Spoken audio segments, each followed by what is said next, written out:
Hello and welcome to the online lecture series on the course of Object-Oriented Programming. In this video, we'll start chapter number 6, Object and Classes.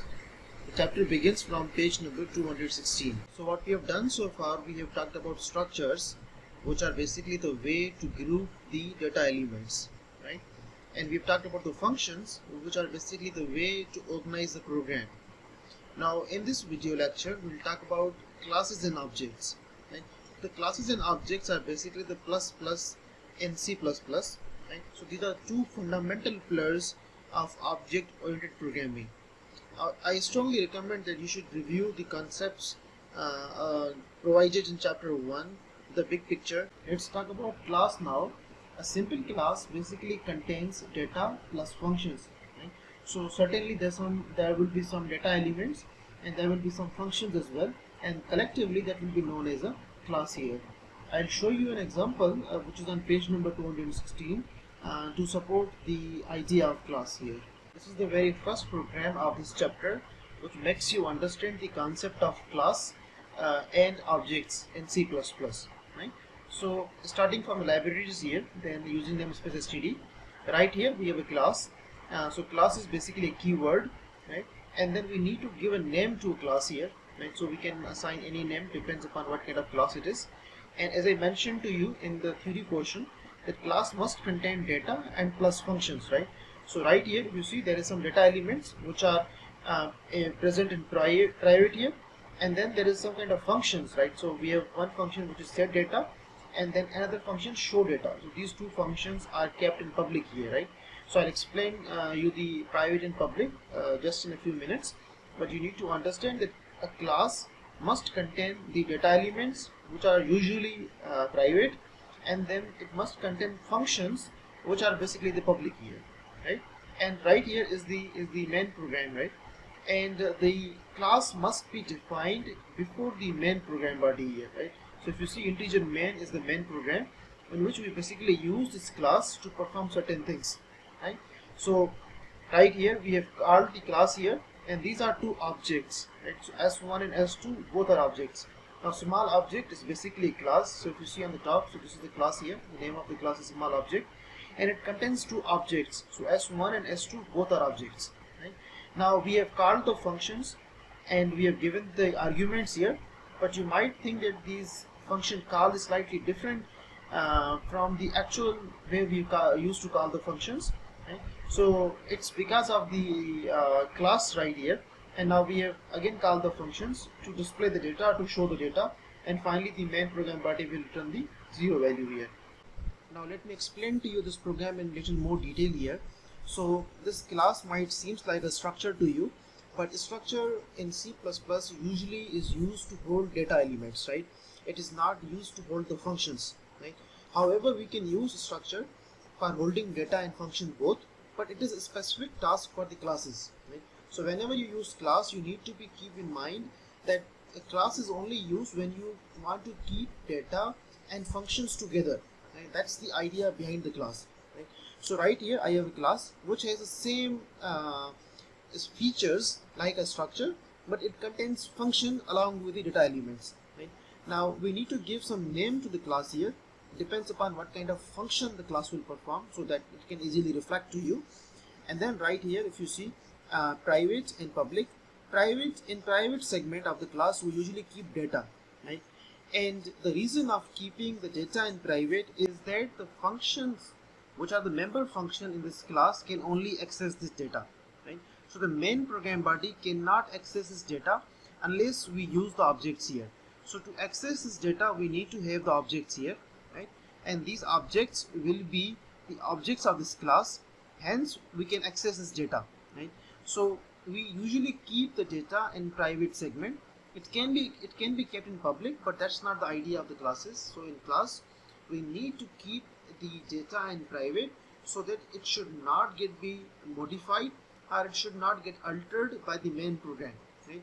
So only these functions can access this data, can assign some value to these variables, and can retrieve the values from these variables, right?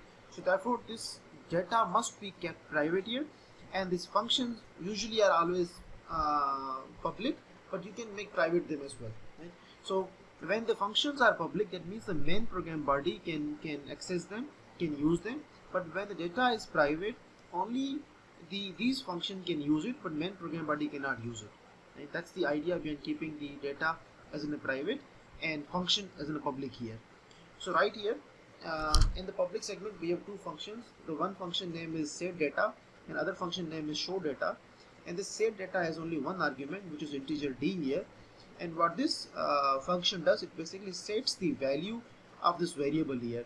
So the variable d will be assigned some kind of value which will be coming from the main program body, and this function basically displays the value on the output side, right? So if you see, show data is basically the function which is this statement, and what it does, it basically displays the value which comes from the main program body here.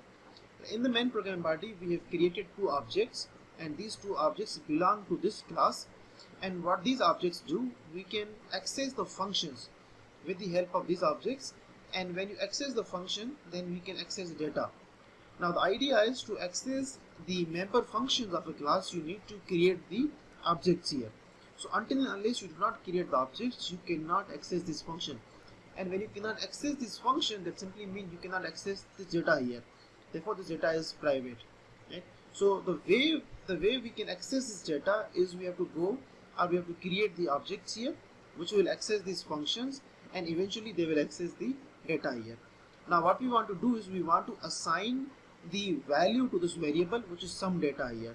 Now to assign the value to this variable, we need to again go through the same procedure, and the procedure is we need to create the objects, and then object will access that specific function which can set the value to this variable.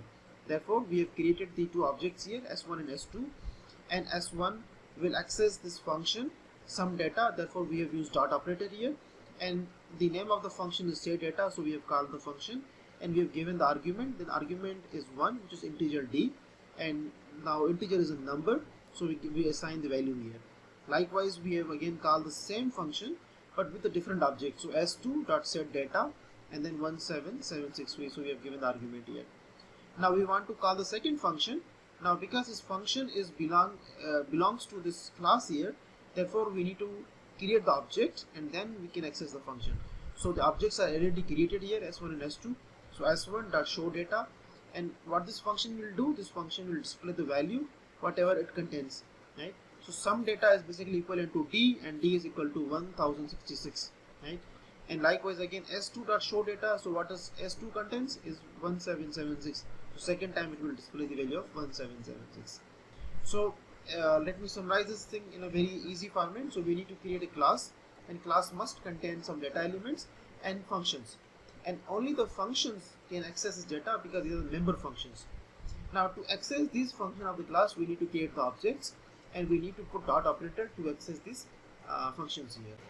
Before we further proceed, let me show you the same program on the code blocks here. Right here I have the same program which I have just explained to you, and let me build this thing first, and there are no errors, and let me run it now. Right here is the output of this program. So data is 1066 and data is 1776. So whatever values we have assigned to these objects here, s1 and s2, actually we assigned the value to the sum data, but through the help of these objects s1 and s2.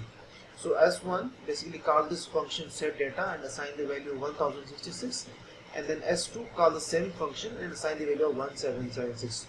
And then we have called the show data functions, and their purpose is only to display the data, and hence we get this output here on the console. So I hope that some idea of classes is very clear to you. I mean, to a certain extent the concept of classes is clear, and I will be explaining this thing in detail throughout this chapter. And this image clearly shows that class must contain data elements and plus function elements, right? So a class must have some data and must have some functions, otherwise it will not be a class. So if there is only data there, then that would be known as the structure, right? And when there is data plus functions, and then that will be known as the class. So placing data and functions together into a single entity, so this would be known as a single entity. So class is an entity that contains data plus function. is the central idea of an object-oriented programming. So remember, the C++ has objects and classes. So this plus is integrates class, and this plus integrates objects. Right. So this is the basic idea of differentiating between C and C++. So we can think of objects as variables, right? And the name of the class is user-defined data type, right? So in structure we have seen the same thing, but so these objects right here, S1 and S2, so you can think of these objects as a variables here, right? And the small object, which is the name assigned to this class, is basically a data type, a user-defined data type. These objects can also be user-defined data type, but at the moment they basically are the variables, which you can think of them as a variables which basically access this function and then modify or update the value of the variables available within the class. Right?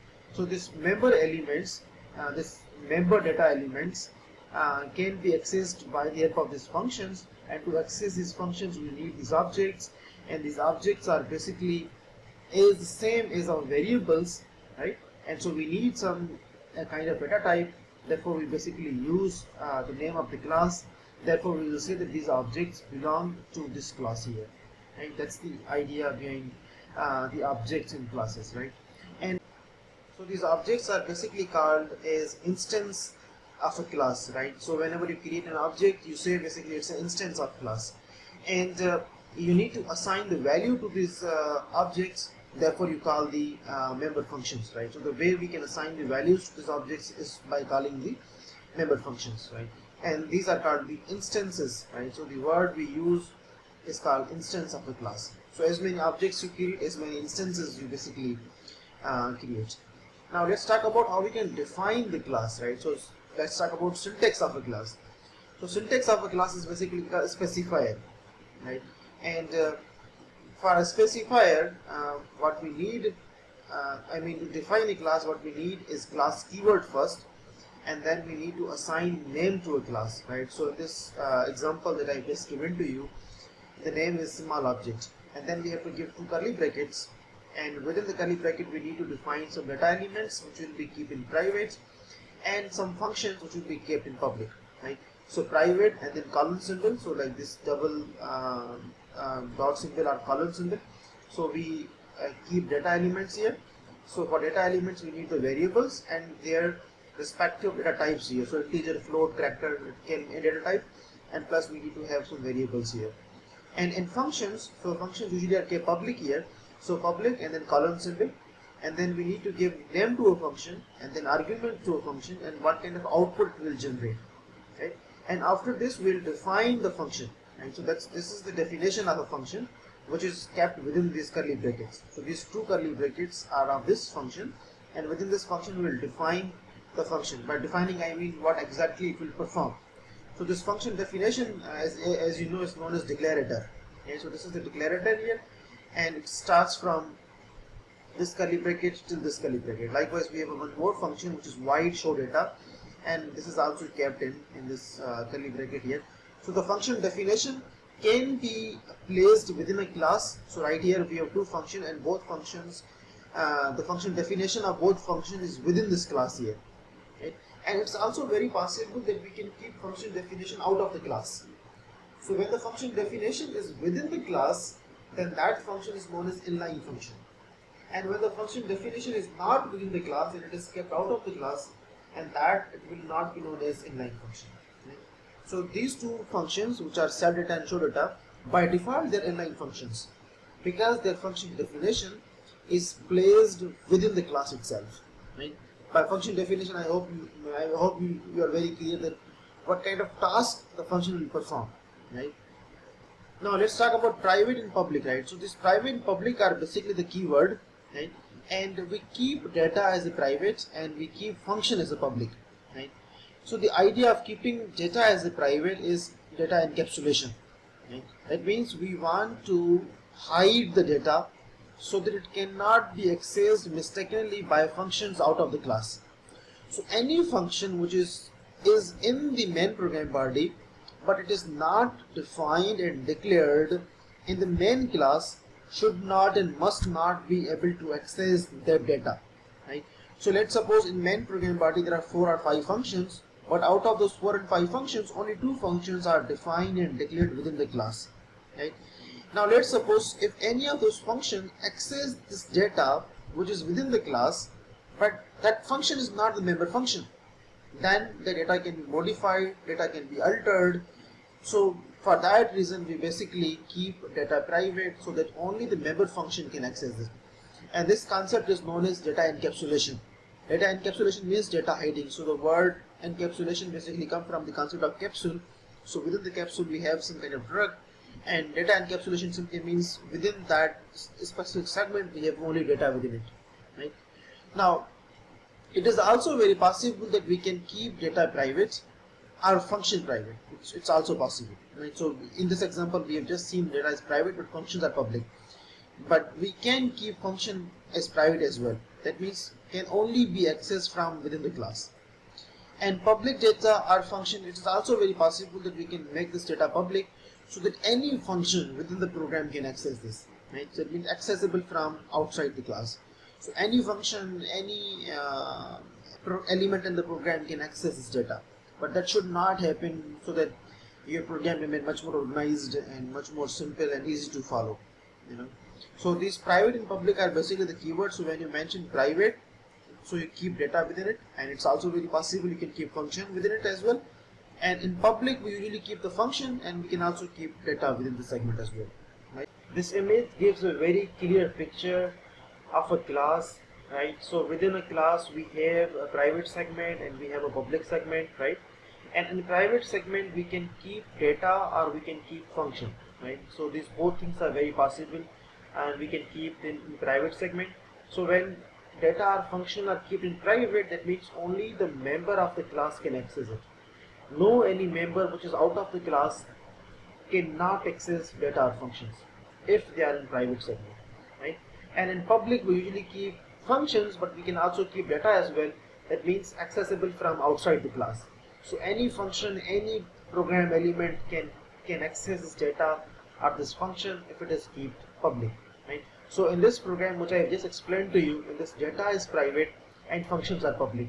That means this data can only be accessed by these functions, but these functions can be accessed by any program element which are out of this class here, right? Now let's talk about class data, right? So these data members, right? So these elements which are the variables here are basically called data members or member data, and these functions are called the member functions, right? So within this class we have one member data and we have two member functions. So member data is just awkward word, so we use data members. So you can say member data or data members, it is okay. And these functions are called member functions because they belong to a one class. Their identity is this small object. And to access these functions we need to create objects, and these objects are basically called the member objects of this class, or simply the objects of this class, right? So we need to give the name of the class first, and then we need to mention the objects here, and then by this objects we can access this function, and by accessing the function we basically can access this variable here. So we can assign the value by using this function, and we can retrieve the value by this function here, right? So this data is called member data, these functions are called member functions, and these objects are called the member objects because they belong to this class here. In some programming languages, these member functions are also called methods, right? So there is a Smalltalk programming language. Smalltalk is basically an object-oriented programming language, like a C++. So in object-oriented programming language, there are so many languages. So one of the examples is C++, which we are learning in this course. And Smalltalk is also programming language. And in Smalltalk programming language, these member functions, I mean, same concept is also called methods. So the name can be changed in different programming languages, but the concept will remain same. So the syntax and fundamental concept and idea will remain same. Now functions are public and data is private. So this is not the rule, right? So this is not the rule, but this is generally followed, right? So and the reasons I have mentioned to you. It's also very possible that we can make function as a private and data as a public. So there is no any specific rule. This is the syntax of a class, right? So we need to have a class keyword first, and then we need to give name to a class, and always try to use the name in such a way that they should reflect the class, right? And then we need to give these two braces, we need to give these two curly brackets, and this curly bracket should terminate with semicolon here. And the class must be defined before your main program, like integer main is the main program from where it starts. So the class must be defined before the main class, right? And within the class we have a private segment, right? And then we have public segment. So you need to write private, and then you give colon symbol, and then within this segment you will write data. Whatever data you want to keep in private, you will write. So the number of data elements can be any. They can be 3 elements, can be 4 elements, can be 5 elements. It depends. And then you will write public here, and then public you give a colon symbol, and then you will write the function, right? So you need to write the name of the function, and then you need to give argument to a function, and then finally what kind of output it will generate, and then function definition. So this part is the declaration part, and then this part is the function definition. That means this will perform the actual mathematics. I mean what that function will do, right? What that function is carrying within itself. So you have to keep within these two curly brackets. And the semicolon you have to keep within the curly bracket. You will not put semicolon outside the function definition here. You will keep within this curly bracket here. And for the data element, of course you have to give semicolon, right? And I have shown the same thing in the example to you right here. So we have a class here. The name of the class is small object, and then we have given these two curly brackets here. And then we need to give a semicolon. That means the class terminates at this point, and after this point the main program starts. And then within the class we have a private segment. So we give we write this private, and then we this colon symbol here, and then we write our data elements and their respective data types as well. So these are the variables, and then the data type here, and then we give semicolon so that we can start the public here. And in the public segment we need to mention the functions, as I mentioned to you. And for function we need to write declarator, I mean you need to declare the function, and then you need to write the definition of the function. If the definition of the function is within the class, then that function is known as inline function. And it is also very possible that we declare the function within the class and we write the function definition out of the class. And it's also very possible. So in our upcoming examples we will see that how this trick can be used to write the functions. Right? So member function within the class definition. So if the functions are kept within the class definition, then those functions are known as the inline function, as I mentioned to you earlier. And the purpose is very basic. The purpose of the member function is to set the data or to retrieve the data, and that's the function. And suppose we have one data element, or suppose we have two data elements. The function of these functions is to access the data element so that we can assign the value to it, and or we can retrieve the value from them. And so if you see right here in this example, we have some data here, and some data is a variable which is of integer nature. And what these functions are doing, this function set data is basically assigning a value to it. That means setting value to the data members. And show data is a function which is basically retrieving the value from this data member here. Right? So the task of this member function is very simple. The task of member function are the functions available within the class. It's very simple, and the task is to set the value or to retrieve the value from the data members. So whatever data members we have, 3, 4, 5, depends upon how many data members we have. The class member function has one task, and the task is to set data or to retrieve data from the data member. That's the task. And if the function definition is within the class, then that function will be known as inline function. And if the function definition is kept out of the class for any reason, then that will not be known as the inline function. Okay? So using the class objects, so we need the objects to access the member functions. And so the very first thing in the main program body is we need the objects, and those objects are basically called as the instances of a class. And so we need to create the objects to access the functions, and which will in turn will access those member data. So if you see right here in the main program body, we have these two objects here, S1 and S2. These both objects, as I mentioned many times, are known as the instances of this class, right? So this class will be, the name of the class will be acting like a user-defined data type, and these two will be acting like a variables. and by these objects we basically access these functions, and which eventually will access this data element here, right? So we can set the value of this data element, or we can retrieve the value of this data element by the help of these functions, and to access these functions we basically need the objects here. So we write the object first, then we give dot operator, and then we write the name of the function which we basically call, and then we give the argument to it. Likewise another object, and then we dot operator here, and then we call the function and we give argument to it. And so this is how these objects basically work. So the way we define an object in our main program is we need to write the name of the class first, right? And then we need to mention the objects here, right? So the very first thing we need to keep in mind that these objects basically belong to a one specific class. So in the main program, right, so we need to write the name of the class first, and then we'll keep these two objects here, and this is called the defining the objects, right? So this is the very first statement in main program body. So if you see right here in the main program body, the first statement is the name of the class, which is like user defined data type, and then these two objects here which belong to this class here, right? So that's how we actually define the object in our main program body. And now the creating of the object is also called instantiating, and that simply means we basically create the instances. So think of object as instances, or think of object as variables, right? So these objects are also called the instance variables, right? And the way we call the member function is we need to write the object first, and then dot operator, and then we'll write the name of the function which we want to call, and then we give the argument.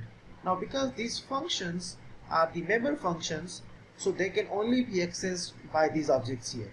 If these functions are not the member functions, then there is no need to write the object here. So these objects are only available to access the member functions, right? So we write s1 or any name of the object, then dot operator, the name of the function we want to call, and then we give the argument to it. Likewise one more function, one more object, and then the name of the function we want to call, and then we give the argument to it. So that's how we call the member function. Now this dot operator is basically called the class member access operator, right? Class member access operator simply means that that object is basically accessing any member after a specific class, right? So in this example, this object s1 is basically accessing this function setData. Now this function is basically belonging to the small object class, therefore this is a member function, and hence we will call this dot operator as a class member access operator, right? And in some programming languages, calling to a member function is referred as a messages, right? So in some programming languages, same concept in which we basically call a function by the help of an object is known as the messages, right? By message simply means we are basically communicating between the objects and the functions. So to call a function we need an object, right? So we will basically send a message to a function that in main program body you are being required, right? So therefore calling to a member function is referred as messages in some programming languages, but it is not necessary to remember this thing or to memorize this thing, but because it was mentioned, so I thought to make you understand the concept of message here, right? So we send information, or we send a message to a function that you are being required in the main program body to perform your job, right? So the objects are basically discrete entities, right? So these are separate entities which basically help us in communicating with the member function, right? So we need to call a member function, so therefore we send a message to it, and hence they are called as the messages, or calling to a member function is referred as messages in some programming language. The concept of class is usually very clear to many students, to new programmers, but the concept of objects slightly become ambiguous, right? So to give you a sense of, to give you a clear picture of objects, what we can do now is we can think of these objects of C++ as the real world objects. By real world objects, I simply mean those objects which we can feel or which we can touch, right? So those are the physical objects. But the C++ objects are very similar to the real world objects, but because they are software based, so we can't touch them, we cannot feel them. However, um, we can make an analogy between the C++ object as a physical objects. So in the textbook there are some examples which are on page number 223 and 224, which basically give you an idea that the C++ objects as a real world objects. Right? So I will explain you the program first, and then I will show the same on the code blocks to give you the clear understanding of the C++ objects as physical objects. With this example, the idea of C++ objects as a physical objects will be somehow clear to you, but you might laugh that we have done this example a couple of times earlier in chapter 4 and maybe in chapter 3 as well. However, this is an easiest example because it really gives somehow the sense of C++ objects as a physical objects. Right? So we basically have a class here. So we start from library here, right? And then we have using namespace std. And as I mentioned to you, we have to keep the class first. We have to define the class first, before our main program here. So the name of the class is part, PART is the name of the class. And we have to mention the class keyword so that we can identify this as a class here. And then in the private segment, we have these three variables. One is the model number of any widget. And then we have a part number and finally the cost here. So model number, part number and cost number, these are three variables or three data members within this private segment of this class here. And model number is integer of type, and part number is also of integer type, and cost is a float in nature. Then in public we have the two functions. One function is set part and other function is show part.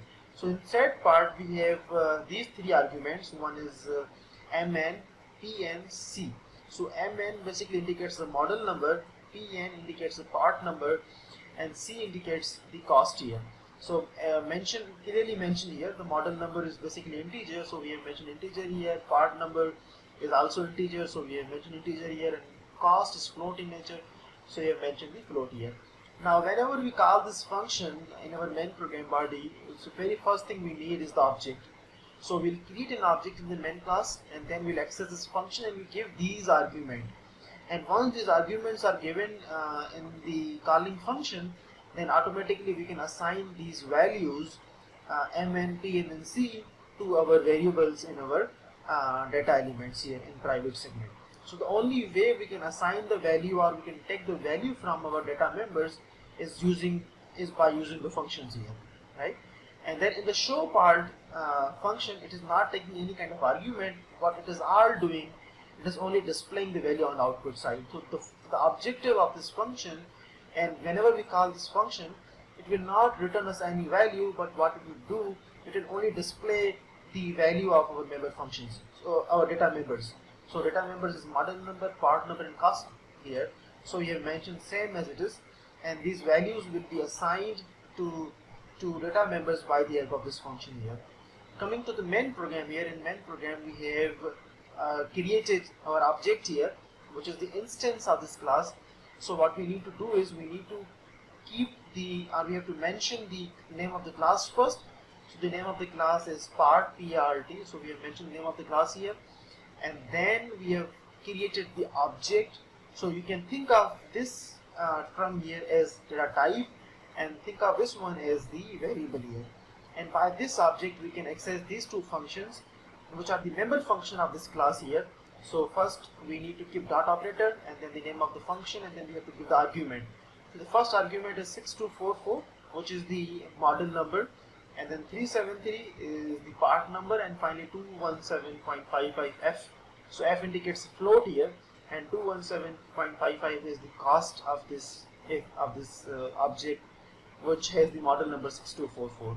And then we want to display this information, and to do this task we have called the function which is show part, but because this function belongs to this class, so we have to give the object here, which is of this class. So part 1, then dot operator, which is the class member access operator, and then the function here, and then finally return 0. Right? Now I'll show you this program on the code blocks, and then we'll go to the next program. I have this program here which I have just explained to you right now. Now let me run this program here. So what this program is doing is only displaying the three values, which is 6244, then 373 and 217.55 by the help of this function here. So we have this function setPart, which basically set the value of our member data elements by having these arguments 6244, 373 and 217.55f. So these values will be assigned to these variables here, and then these variables are basically equivalent to these variables. So technically whatever we take the argument in our main program will be assigned to our data members here, and then what we are doing is only displaying them, right? So this function is called here at the bottom. This function is called to display this information here, which we have just given as an argument to a function, right? So this function will display, so model is right here, which is quotation mark, will display same as it is, and then model number, which is the value 6244, which will appear here, and then part is in quotation mark. So see, there is comma here, so comma symbol is appearing, and then quotation mark we have mentioned the part, so part will display, and then the value, which is 373. Again we have mentioned comma here, and then costs, so costs here, and then 217.55. So dollar symbol will automatically appear because we have mentioned dollar symbol here, right? So whatever is in quotation mark will be displayed same as it is, and these values which are basically given as an argument to this function are basically equivalent to this data members, therefore they will display right here on the output side. Now let me give you one more example which is based on graphics here. So for that reason I will be using this library, which is the Microsoft console.h, right? MS is Microsoft, and then console.h library here, and on the very top we have created a class here, right? So the name of the class is circle, and this is delimited by these curly brackets here, and within the private segment, or you can say protected segment, we have kept these data elements. One is x coordinate and y coordinate, which belong to the integer, or which are basically integer in nature, and then we have a radius here which is also of integer nature, and then fill color has this data type color here, and fill style has this data type f style here. Now you might think that these two are in dark blue here, but this is not in dark blue, because these two data elements are the data types here basically belong to this library here, right? Therefore they are not in dark blue here. And in public segment we have the two functions. One function is set and one function is draw. Set has these arguments which are the same as it is: x coordinate, y coordinate, so x, y, r is radius, fc is fill color, and fs is fill style. So for every single variable we have to assign the data type. So x is integer, y is also integer, because these two belong to the integer category here, and then fc is color, right? So fc, which is the fill color, belongs to color here, and then f style is the data type, and fs is the variable here. This radius is also integer in nature, therefore integer r here. Now we will take these values in our main program. So for that reason we have to call this function, and for this reason we have to create the objects in our main program, and whatever value we will take x, y, r, fc and fs, and we'll assign these values to these members here: x coordinate, y coordinate, radius, fill color, and f style. And so these values which we will take in our main program will be assigned to these data elements here. And this function, this draw function, is basically using the built-in functions of this library, and what this function is doing is only displaying the circle or drawing circle on the output side. So for this we need these three sub functions. So set underscore color is also a function which belong to this library, and set underscore fill style is also a function, and it need this argument here, and draw circle is also a function and need this argument here.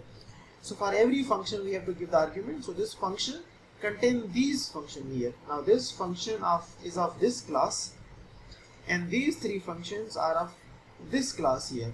I mean this library here, which is the user defined library, right? So the declaration, I mean the function definition for these functions will be available in this library, right? And so all we need to do is we need to declare the function here and give the argument to it. So we have declared the functions and we have given the arguments here, and the function definition for all of these functions will be available in this library. Right? In the main program body, initially we have initialized the graphics. So this is also a function which belongs to this library, and then we have created three objects, C1, C2 and C3, because we want to draw three circles, circle 1, circle 2, circle 3. So for this reason we have created three objects, and these objects belong to this class circle. So we need to write the name of the class, right? So class name and then the object, class name and then object, class name and then object. And then we need to call the function to assign the values to a data member. So for that reason we need to write the object first, and then we need to call the function by the help of dot operator here, which is the class member access operator, and then we'll assign the value according to the argument we have set here. So first argument is integer x, so the value is 15. Second argument is integer y, is a number 7. Third argument is integer r, is 7. Then color, so we want to fill with the blue color, C blue, and the next underscore fill is the pattern, right? So we can take this information from this library, so we can go in this library and we can find out the information for these two data types here, so that we can have proper understanding of this one. Likewise C2 set and C3 set, and finally we want to display the information on the output side, therefore we have called these functions. C1.draw, so we'll draw this function, it will draw this circle with these attributes. So the x coordinate will be 15, y coordinate will be 7, radius will be 5, the color will be blue, and the pattern fill will be x fill. And then this function is also of this library. What it will do, it will end the program or end the cursor at these coordinates 1, 2, 5. So we'll start with 15, 7 coordinates, and we'll end up with 1, 2, 5, 1, 25 coordinates. Now I'll show you the same thing on not on the code blocks but on Visual Studio, and because this program is designed on the Visual Studio software, so I'll show the same program there. So this is basically a multi-file program which I have just explained to you of this circle. So this is the actual code which I have just explained to you, right? And the class here, and in the main program the initialization of library here, and then we have three circles, C1, C2 and C3. These are three objects, and then the arguments, and then finally we want to display them, right? Now to run this code we need this library, and this library is this one, Microsoft Console.h.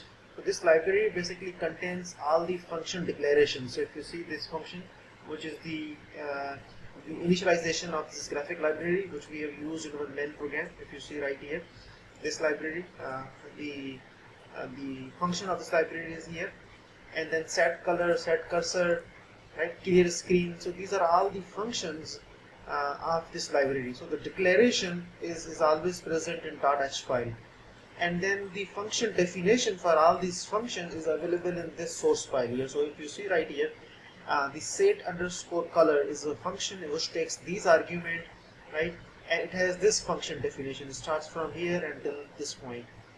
Then we have set underscore cursor underscore position is a function of this library which we have used in our code as well. It takes these two arguments. So if you see here, set underscore cursor underscore position is a function which belongs to this library here, Microsoft Console.h, and it takes these two arguments 1, 25, these two arguments. And the declaration of this function which we've just mentioned here is also available in library here, which is this one, and the definition for this function is available right here. So this is the definition of this function, right? So all the definitions of the function I simply mean is available in the source file here, right? And all the function declaration of this library is available in the .h file here. So I have run this program and I'll show you the output here. So this is the output of this program, which I have already shown to you in our earlier chapters of functions, right? But this program has been modified and has been compiled using the concept of class here. As I mentioned to you earlier, that you may consider the C++ objects as variable, right? So to give you a clear picture, I have one code which basically takes values from the user and stores in data members by the help of objects, right? So what actually it is doing, it is considering the C++ objects as basically the variables, right? So it will be quite easy for you if you treat the C++ objects as variables and their respective class is user defined data type. That would be quite easy for you to follow. Right here I have clearly mentioned that C++ objects can represent variables of a user-defined data type. Right? Now to support this concept, I'll explain to you one code. Right? So right here on the top we have libraries, and then we have a class, and the name of the class is distance, and within the private segment we have these two variables, feet and inches, and feet is type of integer and inches is type of float here. And within the public segment we have these functions. First function is the set distance, then we have a get distance, and finally we have a show distance. What this function does, it basically takes the values from the main program and assign to these two variables here, feet and inches, right? So the feet value will be assigned to the feet here, and in, which is the inches value, will be assigned to the inches here. So this is the function declaration here, and this is the function definition of this function. And then we have a get distance. When you call this function, what it does, basically it takes the values from the user. So enter feet, now this value will be stored in feet here, and then enter inches, then this value will be stored in the inches here. However, to access this function we need to create an object, and then that object will be acting like a user defined variable, right? So for that we need a user defined data type, therefore we use this class name as a user defined data type here. And finally we have this function which is show distance. So what it will do, it will display the information of all the objects that we have created, which basically access these functions here. Now in the main program body we have created these two objects, distance 1 and distance 2, which belong to this class distance, right? So this class distance, the name of the class will be acting like a user defined type, and these two will be acting like a variable.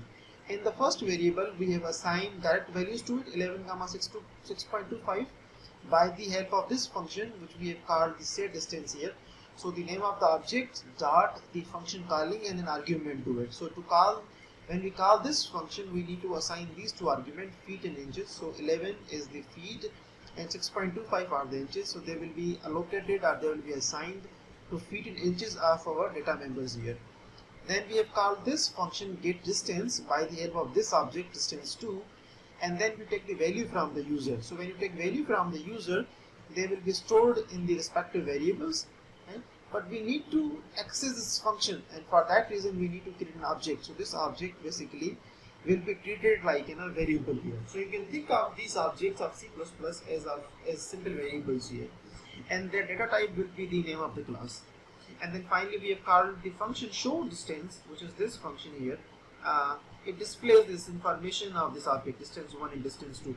So first it will display feet, and then there will be backslash symbol, and with not backslash symbol but this single quotation mark which will indicate feet, and then hyphen, and then the double quotation mark which will display the inches here. So this is the sketch sequence: single quotation mark with this backspace and double quotation mark with the backspace here. It will be like a sketch sequence here.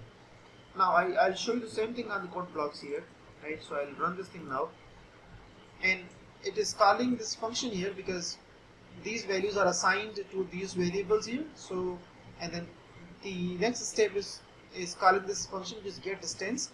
What it will do, it will basically take the value from the user. So enter the feet, let's say 15, and then let's say inches, so it's 8 inches, right?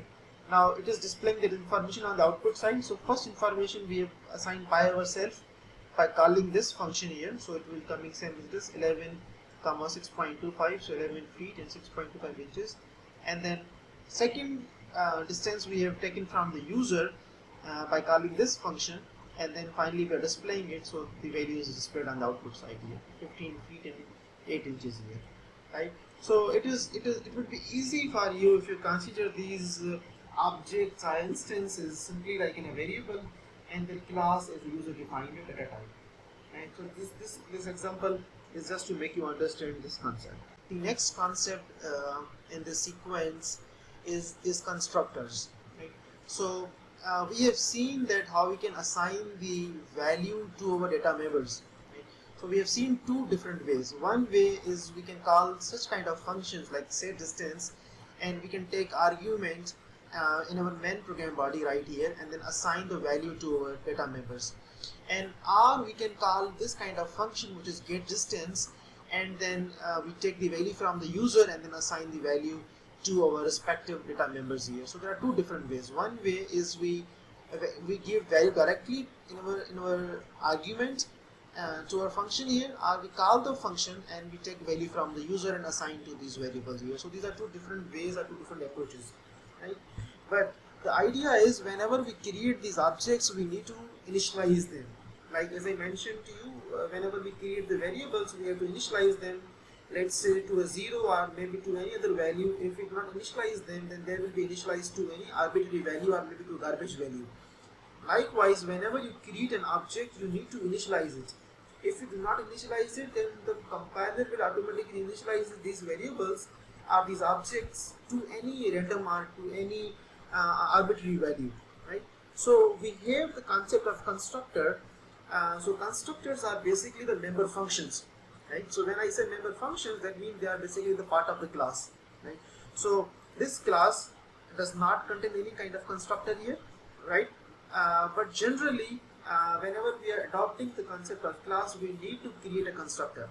So constructors are basically the member functions. That means they are the part of the class, and what basically they do, they initialize the objects automatically, right? So the automatic initialization of objects can only happen if you adopt the concept of constructors, right? Now the constructors are basically abbreviated with the CTOR. So CTOR basically reflects this constructor here, right? Now I will show you an example which is on page number 228, which will be giving you an understanding of constructors, that how they can initialize our objects automatically to a certain value. Now this program basically illustrates you or explains you the concept of constructors. Right here on the top we have a libraries, and then we have a using namespace std here. Then we have created a class, and the name of the class is counter, right? And in private segment I have only one variable which is count, and the count is of integer in nature. And of course, whenever we count the numbers, we always count the positively, not negatively. Therefore, it is unsigned here, right? Unsigned simply means positive numbers. Now, in the public segment of this class, we have three functions. One function is this one, which is basically a constructor. Then we have this function void increment count. Increment count is a function, and what this function is doing is basically increasing the value of count variable. So this variable count is incremented plus plus. So whenever this function is called in our main program, what this function will do, it will increase the value of this variable count here, and this get count will return us the value of this count here. Whatever the value of this count is will be returned by the help of this function here, right? And in main program body we have created two objects, C1 and C2. So these two objects are basically of this class counter, which will be acting like a user defined data type, and these two you can think of them as the variables here. So initially we have called these functions, this function here get underscore count, this function, and to call this function we need to have this object first. So C1, which is the object here, and then dot operator, and then get underscore count. And then again we have called the same function but with the different object here, which is C2 here. And then we have incremented C1, C2 and C3 by ones, increment count, increment count, increment count to these each single object. And then we want to again display the same the values of this count here. So we want, for that reason we have used the get underscore count here. Now the main concept of this program is the constructor, right? So if you see right here, this, as I mentioned to you, the constructors are basically the member functions. So when the member functions are always kept in our class, okay, so this is also a member function, this is also a member function, and this constructor is also a member function. What this constructor is doing is basically initializing our data member to a value of 0 here, right? And this constructor does not have any kind of argument. So to write a constructor, what we need to do is we need to write the name of the class, right? So the very first thing we need to do is we need to write the name of the class, and then we give the small parenthesis, and then we'll write the colon symbol here. So this colon symbol is, it says that this data member is basically a member of this class, right? So we have this class which is the counter here, and then we give two small parentheses, then we give colon symbol here, and then count, which is this variable, and then its initializing value. So this value is 0. That means the count is initially initialized to a value of 0 here, right? And then whenever these objects are initially created, that simply means they are automatically initialized to a value of 0, because they basically access this function, and when these functions are accessed, then they basically access this data member here, right? So eventually we simply mean that when the constructor is initializing any data member to a 0 value or to any predefined value, it is basically initializing these objects here, right? So the one way of saying that the constructors basically initialize to our objects is because these objects will eventually access these functions, and functions will eventually access this data members here. So when you initialize any data member to a value of 0 or to a predefined value, then basically you are initializing these objects here.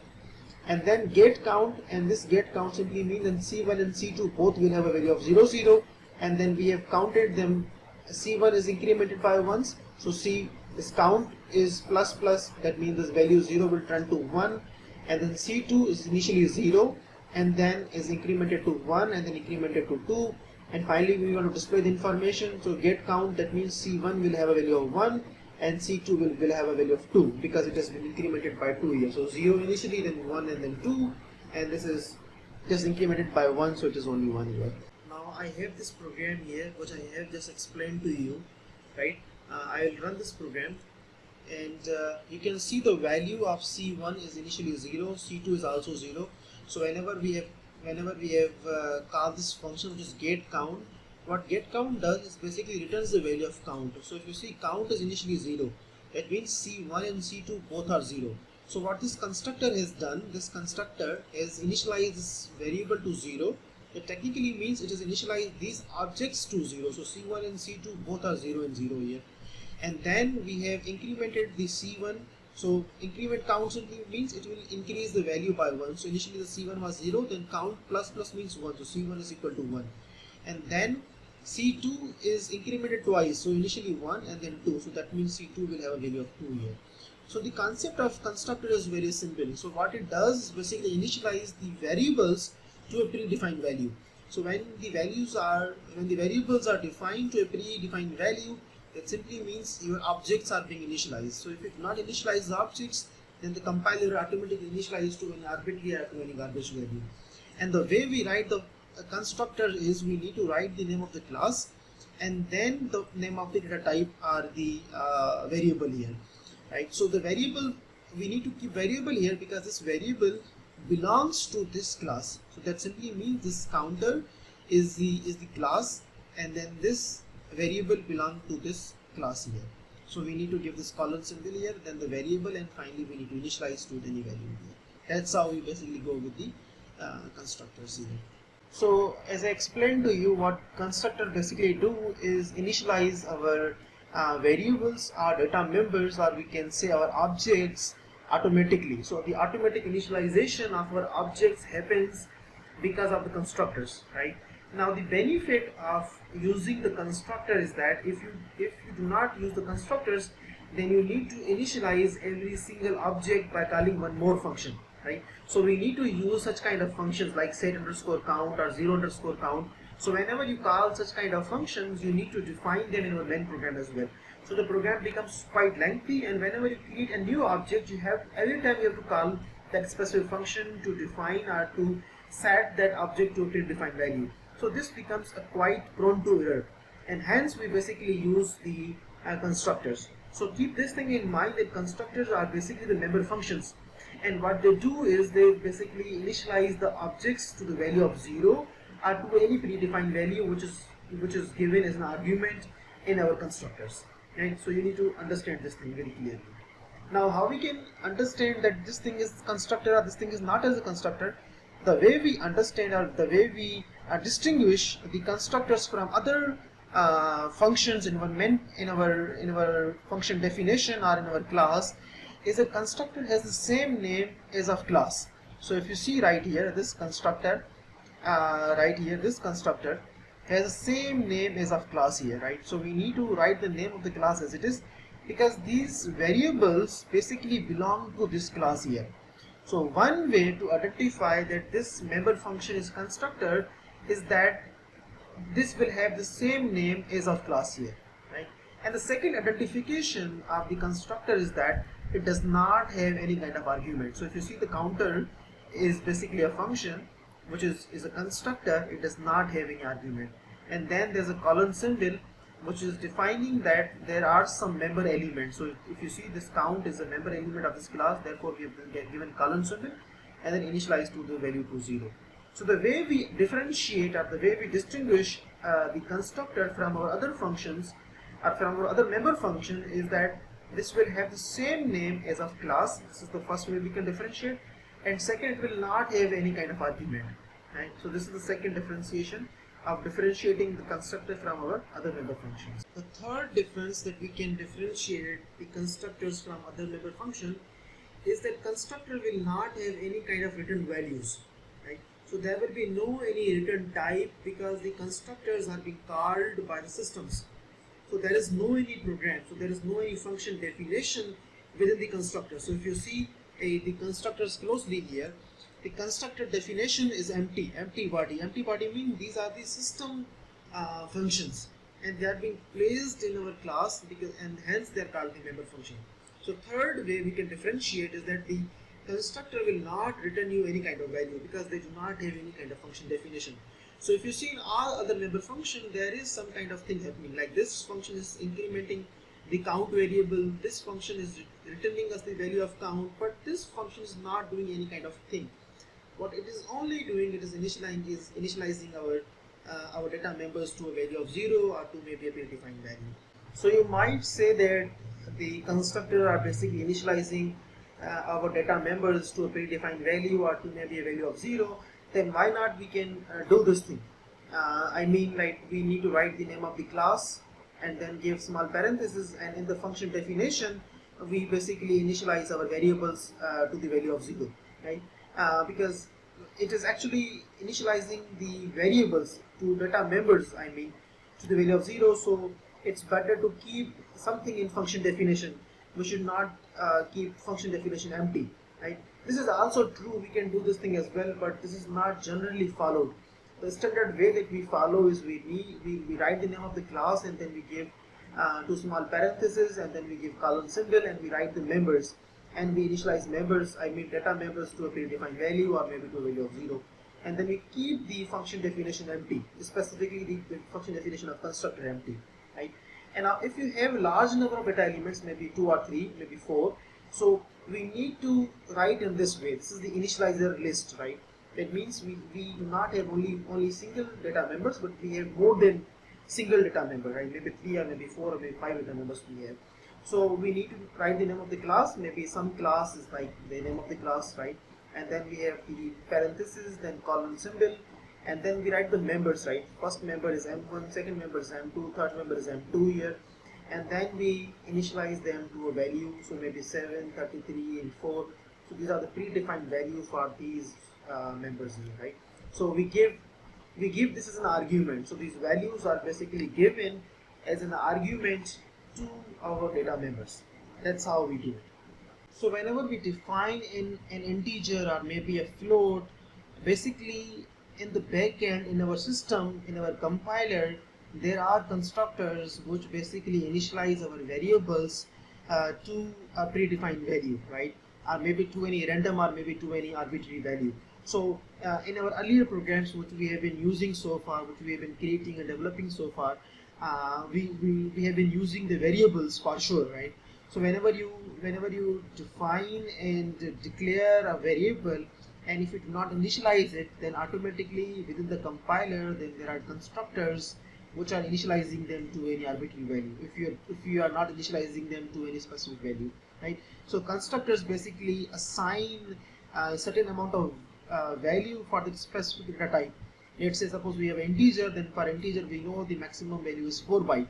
So the 4 byte space is being left or made empty to for the specific variable. So this is the task of the constructor, to assign value, I mean to assign space to our variable depending upon what kind of data type they belong, right? So this is basically one step in creating our own data type. So in future, if I get a chance to explain you that how we can create our own data type, that means, I mean, we have covered this thing like user defined data type, but in detail, I mean, if I get a chance to cover this thing, then the constructors will be helping us in assigning space to our created variables, right? In short, I simply mean the space to the variable is basically assigned by the constructors. So constructor has the job of assigning space, memory space, I mean, to our variables, right? Either we have a user-defined data type, or we have built-in data type like integer, float, and character, or maybe string, or we create by our own, like using class or maybe using structures. So the memory space is allocated or maybe assigned by the help of constructor. Now there is an example on page number 231 to explain the concept of constructor slightly more in detail. So I'll explain to you that first, and then I'll show you the same on the code blocks. I have already explained to you this program in our this video, and the only difference is that this program basically uses the concept of constructor. And in the last example, I have shown to you the no argument constructor. That means there were no any argument given to a constructor. But in this program, if you see right here in this statement, in the public segment of this class, there is a multi-argument constructor. By multi-argument constructor simply means we need to write all the arguments for these data members here, right? So if you see here, integer x is for the x coordinates, integer y is for y coordinate, integer r is for radius, color fc is for this one, and f style is for this one. And then we have given the colon symbol, and the values for these data members will be assigned by the help of these values here. So we take these values x, y, r, fc, and fs by calling this function in our main program. Right here in the main program, we have called this function indirectly. If you see 15, 7, 5, c below, and x fill, these values will automatically be assigned to this constructor here. And what this constructor will do, it will initialize these data members to the respective values. So the way it initializes to our data members to these values is by writing their name. So x coordinate is assigned to the value of x, y coordinate is assigned to the value of y, radius is basically assigned to the value of r, and f color is assigned to the value of fc, and fill style is assigned to the value of fs. We can also do this thing like x coordinate equal to x, y coordinate equal to y, radius r equal to r, fill color is equal to fc. We can also do this thing, but that is not the good style in C++. So we follow basically in this way. So this is a multi-argument constructor, and these all arguments will be filled in our main program. So if you see, whenever we call this multi-argument constructor in our main program, we automatically initialize them to their respective values, right? So this program we have already covered, only we use the multi-argument constructor here in this way. Now when we have the constructors in C++, we also have the destructors, right? So what destructors are, they are also member functions, and they are automatically called when an object is destroyed, right? So it simply means whatever the space is being assigned by the constructor to a variable will automatically be deallocated when it is not being used, right? So the idea of this destructor is to deallocate the memory that is being allocated to an object or to a variable by the constructor. That is the idea of the destructor. So what the way we differentiate the destructor from the constructor is basically we use this tilde symbol, right? So this tilde symbol is a way to identify that this function is a destructor. Right here I have a class, and the name of the class is foo. F-O-O, foo is the name of the class. It's just for an example. And in the class we have two segments, private and public. In private segment we have this data element, and it is being initialized to the 0 here by the constructor foo. So this foo is basically the name of the class, and then we have given the no argument constructor, and then giving the colon symbol. Then the member is data and assign the value of 0. And then in the function definition of this constructor, if you see, it is totally empty. So we can say that this is a constructor. And in the destructor, if you see, the same name of the class is mentioned, but with the tilde symbol here. So when the tilde symbol is mentioned, that simply means what we are doing is we are deallocating the memory space which is being assigned to this variable here. So if it is integer, then that means we have assigned 4 bytes of memory to this variable data, and now it is being deallocated. That means that specific slot is now empty, and then there will be no any colon symbol because we do not have to assign any value. Automatically it will be destroyed. There will be no any value, there will be no any variable, so hence we will not give any colon symbol, and function definition will of course be empty because it is a destructor here, right? So this is how we basically write the constructor and destructor as no argument constructor or maybe multi-argument constructors, right? And the destructor can also be true for the can also be true for the many argument constructors. It's also very possible. So let's suppose if we have many arguments, or let's say we have many data members here, so only one destructor is sufficient to destroy all those data members here. Let's suppose if we have 4 data members being initialized to respective values, then this destructor is sufficient to destroy all these spaces, memory spaces there. In the next video lesson, we'll start from object as a function arguments, and we'll cover the remaining topics of this chapter. Meanwhile, if you have any question, you may ask me on WhatsApp group, or maybe you can drop on DLE or send me as an email. I will try to respond to you as early as possible. Thank you so much. Have a good time. Take care. Allah Hafiz.